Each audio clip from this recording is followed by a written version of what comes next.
Okay, so I decided to end 2020 with a video to kind of go through some of the highlights of this year for me.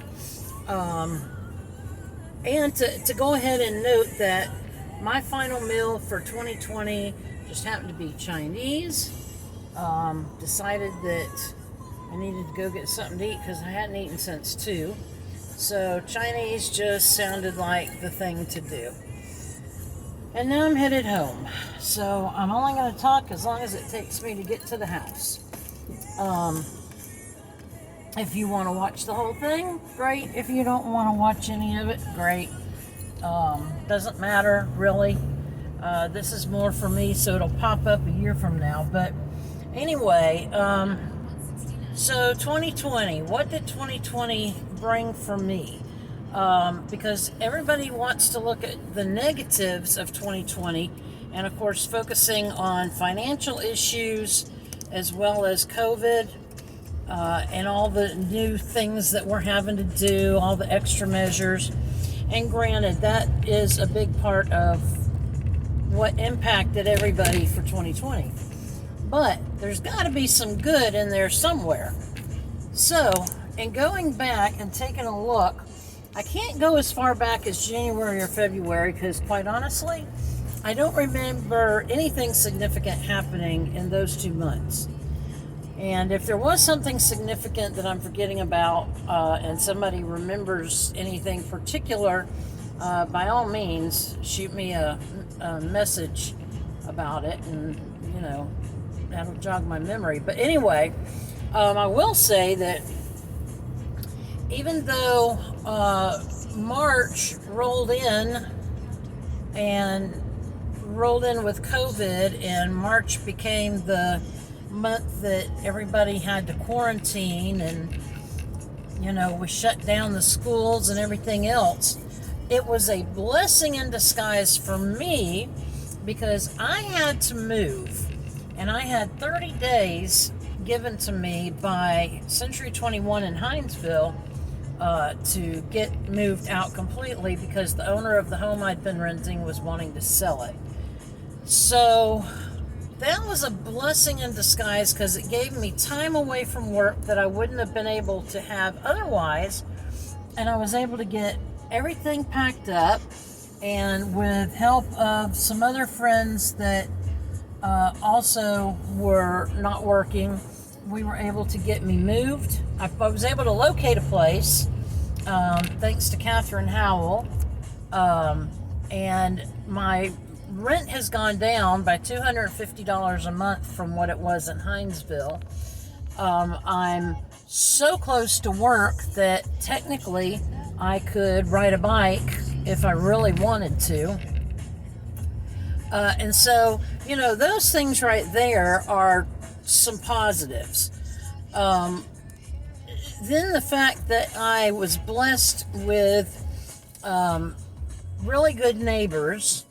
Not that I didn't have good neighbors over in Hinesville, but to be honest, I really didn't get to know the neighbors in Hinesville. I kind of kept to myself, which I guess I still kind of do that now. But I have good neighbors, and they're good, like they say, when they'll come out at 11 o'clock at night and help you bury your cat that just died, and hold a little funeral service and sing a hymn, and put up a little memoriam thing around it so that you'll know exactly where in the yard the cat is buried. And it was very special. And not only that, but they've looked out for me, have shared meals with me when they had extra, and just recently invited me over to their house for dinner, which was real nice. So they're good people, and I'm thankful to God for that. I am thankful to God that even though I had an accident on my birthday, I'm thankful that I wasn't injured, and neither was the police officer that was involved. I'm grateful that they marked that ticket as not having been an accident, because if they had of, the fine for me would have been more than what it was for failure to yield after stopping at a stop sign, which was $122. If it had been with an accident, it would have been at least $30 or so more, according to what I saw on one website. So that was a blessing. And nothing was damaged too severe on my car, so I'll be able to get it fixed without too much trouble at all.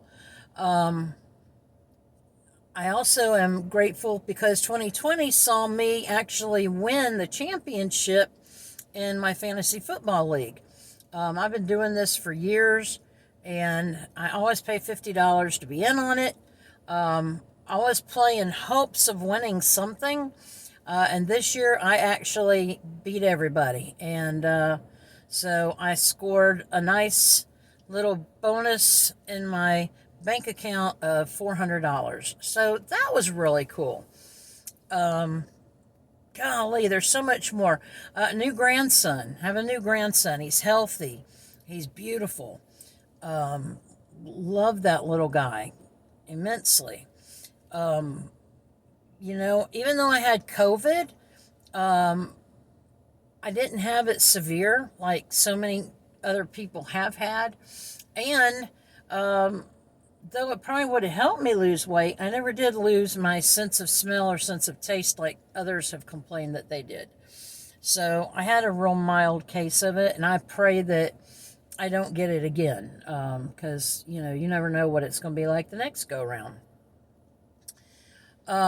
Even though I battled with hives severely this year, I'm thankful and grateful that I found an allergist that, took everything seriously. And, even though it was trial and error with all the different medications that they put me on, like just huge doses of antihistamines, enough that I should have been a Walking Dead person, kind of like on the TV show, just going through the motions of day-to-day living.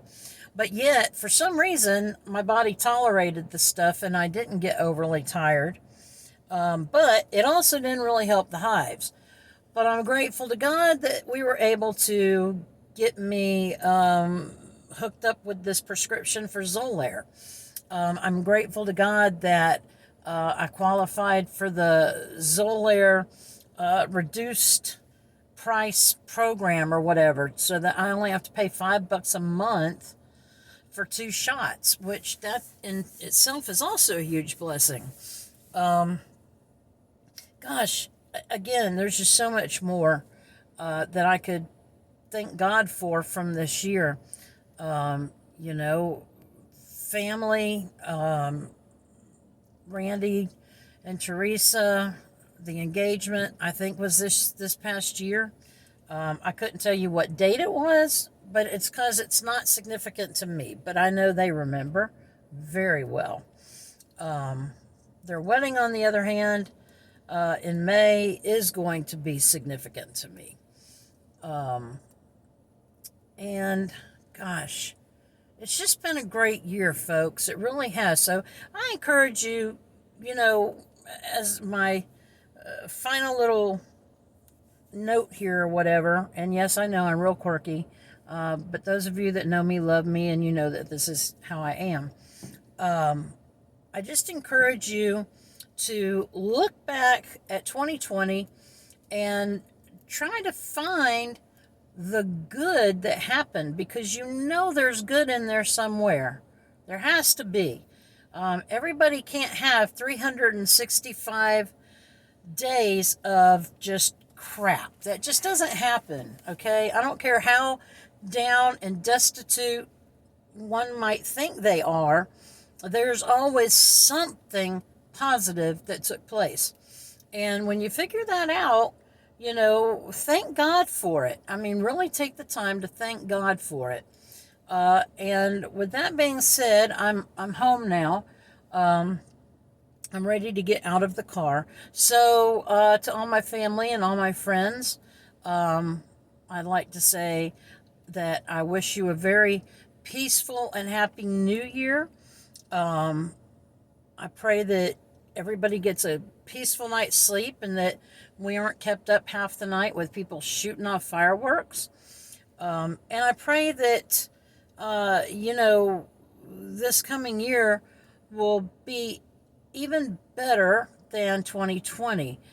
I'm not going to say that it can't be any worse, because never say never when it comes to things being worse. But we're just going to believe God that this is going to be a wonderful year, full of a lot of amazing things, like my new grandchild that's coming this year, and my new sister-in-law that I will have this year. I mean, I can officially say sister-in-law. And I'll be getting even closer to retirement come May. So, already I'm looking ahead, and there are a lot of positives already around the corner. So, I love everybody, and just enjoy your evening. Peace out.